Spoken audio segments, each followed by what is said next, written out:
वंचित बहुजन आघाडीचे प्रमुख अॅडव्होकेट प्रकाश आंबेडकरांनी राज्याच्या मुख्य निवडणूक आयुक्तांना पत्र लिहिलं.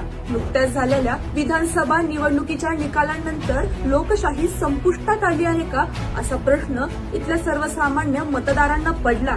अॅडव्होकेट प्रकाश आंबेडकरांनी पूर्वीपासूनच हे अधोरेखित केलं होतं.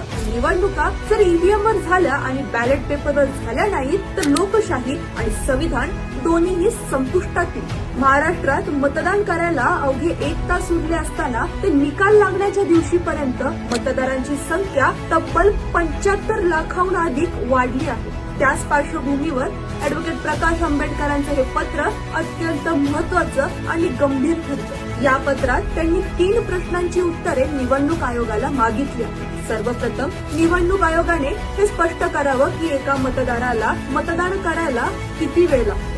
जिल्हा निवडणूक अधिकारी, रिटर्निंग ऑफिसर आणि परिवेशक